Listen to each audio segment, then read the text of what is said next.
মহান বিজয় দিবস উপলক্ষে খুলনা ও জয়পুরহাটে অনুষ্ঠিত হচ্ছে বিজয় মেলা ও চিত্রাঙ্কন প্রতিযোগিতা। এই ব্যাপারে আরো জানাতে সরাসরি যুক্ত হচ্ছেন সহকর্মী নূর ইসলাম রকি ও রেজাউল করিম রেজা।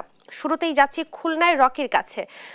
রকি, বিজয় মেলায় কেমন উচ্ছ্বাস দেখতে পাচ্ছেন জানাবেন। খুলনায় কিন্তু বিজয় দিবস উপলক্ষে কিন্তু সারা শহর জুড়ে একটি উৎসবের আমেজ কিন্তু আমরা দেখতে পেয়েছি। সকাল থেকে আমরা কিন্তু শহরের বিভিন্ন সড়কে বিভিন্ন শিক্ষা প্রতিষ্ঠান, সরকারি বেসরকারি প্রতিষ্ঠানের যারা কর্মকর্তা কর্মচারীরা আছে তারা কিন্তু বিজয় র্যালি করেছে এবং ব্যাপক উৎসাহ উত্তেজনা আমরা দেখতে পেয়েছি। আমরা এই মুহূর্তে আছি খুলনার জেলা স্টেডিয়ামে, যেখানে কিন্তু দিনব্যাপী বিজয় মেলার আয়োজন করা হয়েছে এবং এই মেলাকে কিন্তু আসলে সাধুবাদ জানিয়েছেন খুলনার যারা নগরবাসী তারা। আমরা এখানে এসে যেটা জানতে পেরেছি যে খুলনার প্রায় বেশিরভাগ যারা নারী উদ্যোক্তা তাদেরকে প্রাধান্য দিয়ে জেলা প্রশাসন কিন্তু এখানে মেলার আয়োজন করেছে এবং এখানে কিন্তু ৭১টির মতো স্টল রয়েছে, যার ভিতর কিন্তু আমরা দেখতে পেয়েছি যে জাতীয় মহিলা সংস্থা, রকমারি মেলা, বিউটি বুটেক্স, সুইফোর বুটেক্স সহ গ্রিন নারী কল্যাণ ফাউন্ডেশনের মতো অনেক ধরনের প্রতিষ্ঠান কিন্তু এই মেলায় অংশগ্রহণ করেছে। আমরা এখন কথা বলবো একজন নারী উদ্যোক্তার সাথে, তার কাছে জানতে চাইবো যে কেমন লাগছে আপনার এই মেলা এসে, একটু আমাদের খুবই ভালো লাগছে। জাতীয় মহিলা সংস্থা কর্তৃক আয়োজিত আজকের এই বিজয় দিবস উপলক্ষে যে মেলাটি আয়োজিত হয়েছে, এখানে অনেক নারী উদ্যোক্তারা উপস্থিতি রয়েছে এবং আমিও একজন নারী উদ্যোক্তা। সেই হিসেবে আসলে অনেক ভালো লাগতেছে এই আয়োজনের কারণে। আশা করি ভবিষ্যতে আমরা আরো অনেক ধরনের এরকম মেলার আয়োজন করতে পারবো এবং অংশগ্রহণ করতে পেরে আসলে অনেক ভালো লাগছে। ধন্যবাদ। দর্শক, আপনারা যেমনটি শুনছিলেন যে এই যে আজকে যে বিজয় মেলার আয়োজন করা হয়েছে, এই মেলায় কিন্তু সাধুবাদ জানিয়েছে এখানকার যে নারী উদ্যোক্তা এবং যারা দর্শনার্থী তারা এসেছে। তারা কিন্তু প্রত্যাশা করছে যে এরকম মেলার আয়োজন যেন চলমান থাকে এবং তারা খুবই উৎফুল্ল। আজ রাত ৮টা পর্যন্ত কিন্তু এই মেলার আয়োজন হবে। খুলনা থেকে বিজয় মেলার এটা ছিল আমার কাছে সর্বশেষ সংবাদ। আমরা এখন চলে যাচ্ছি আমাদের জয়পুরহাট প্রতিনিধির কাছে, সেখানকার বিস্তারিত তথ্য জানার জন্য।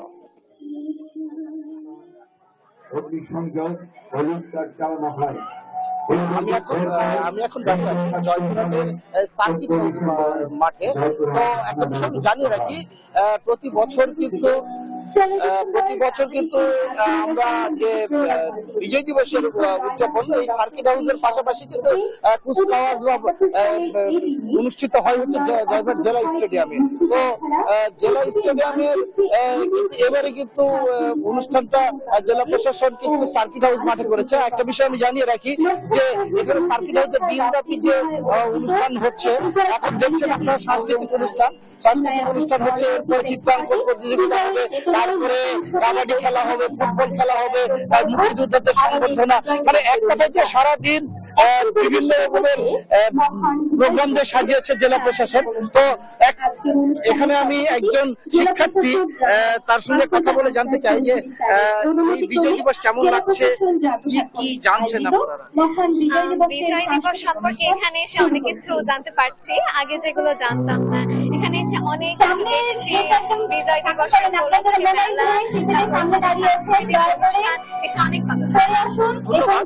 তো একটা বিষয় আমি জানিয়ে রাখি যে এখানে কিন্তু সকাল সূর্য ওঠার সঙ্গে সঙ্গে কিন্তু এখানে যে জেলা প্রশাসনের পক্ষ থেকে এবং জেলার বিভিন্ন সংগঠন, সরকারি বেসরকারি সংস্থা সংগঠন সবাই কিন্তু কেন্দ্রীয় শহীদ মিনারে কিন্তু পুষ্প অর্পণ করেছেন এবং পাশাপাশি এখানে আপনারা দেখছেন যে জেলা প্রশাসন সহ জয়পুরহাটের যত সরকারি বেসরকারি যে সংস্থা তাদের সংগঠনের বিভিন্ন পর্যায়ের কর্মকর্তারা আছেন, কর্মচারীরা আছেন। আমি এখন জেলা প্রশাসক আফরোজা আক্তার চৌধুরী, তার সঙ্গে একটু জানতে চাইবো যে বিজয় দিবসে আপনারা কি কর্মসূচি নিয়েছেন? বিজয় দিবসে আমাদের সারাদিন ব্যাপী বিজয় মেলা আছে, মুক্তিযোদ্ধাদের সংবর্ধনা অনুষ্ঠান আছে, হাসপাতাল, কারাগার এবং এতিমখানায় উন্নত মানের খাবার বিতরণ আছে। এছাড়াও সাংস্কৃতিক অনুষ্ঠান আছে এবং বিভিন্ন খেলাধুলার প্রতিযোগিতা আছে, বাচ্চাদের জন্য চিত্রাঙ্কন প্রতিযোগিতা আছে এবং বিভিন্ন ধরনের প্রতিযোগিতার আয়োজন করা হয়েছে যেন এই মহান বিজয় দিবস 2024 উৎসবমুখর ভাবে সবাই যেন পালিত করে যথাযথ মর্যাদার সাথে।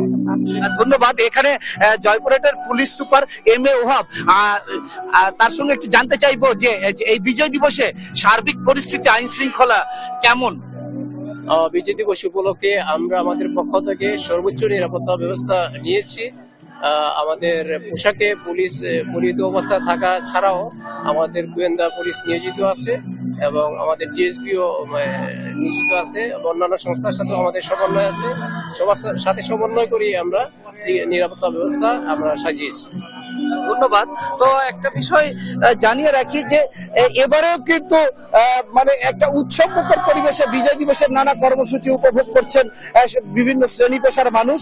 তো রাজনৈতিক দল সহ বিভিন্ন সংগঠন কিন্তু এখানে তাদের নেতৃবৃন্দরা এখানে উপস্থিত আছেন এবং স্টেডিয়ামের পাশাপাশি এখানে যে জয়পুরহাটে এই সার্কিট হাউসে যে এবারে প্রথম করা হয়েছে মানে এই প্রোগ্রামটা, তো সেখানে কিন্তু জনসাধারণের কমতি নেই। আর এখানে 40টা স্টল দিয়ে সাজানো হয়েছে, দিনব্যাপী এখানে বিজয় মেলা হবে। তো এখানে ছাত্রদের সমন্বয়ক আছেন, তিনি ছোট্ট করে জানাবেন যে আপনারা তো এই নতুন 24-এর যে সরকারের এই প্রথম বিজয় দিবস হচ্ছে, এ ব্যাপারে আপনার ধন্যবাদ। আমাদের বৈষম্য বিরোধী ছাত্র আন্দোলনের যে আমাদের এই জুলাই বিপ্লব, এটার ধারাবাহিকতা আসছে আমাদের 1971 সাল থেকে। আমাদের বাঙালি যে অন্যায়ের বিরুদ্ধে সব সময় প্রতিবাদী ছিল, সেটারই একটি এই ধারা আমাদের 1971-এর আন্দোলন এবং মহান মুক্তিযুদ্ধ, সেটাকে আমরা অব্যাহত রেখেছি, এভাবেই অব্যাহত রাখতে চাই। ধন্যবাদ। তো একটা বিষয় জানিয়ে রাখি যে দিনব্যাপী যে খেলাধুলা, সাংস্কৃতিক অনুষ্ঠান, পাশাপাশি মানে সরকারি যে প্রোগ্রামের বাহিরেও কিন্তু বিভিন্ন সংগঠন কিন্তু স্থানীয়ভাবে তাদের স্ব উদ্যোগে এই বিজয় দিবস পালন করছে। এই ছিল আমার জয়পুরহাট থেকে বিজয় দিবসের সর্বশেষ পরিস্থিতি। আপনাদেরকে ধন্যবাদ। খুলনা ও জয়পুরহাটে বিজয় মেলা ও চিত্রাঙ্গন প্রতিযোগিতা অনুষ্ঠিত হচ্ছে, এছাড়াও নানা আয়োজন রয়েছে। এই ব্যাপারে জানাচ্ছিলেন সহকর্মী নূর ইসলাম রকি এবং রেজাউল করিম রেজা।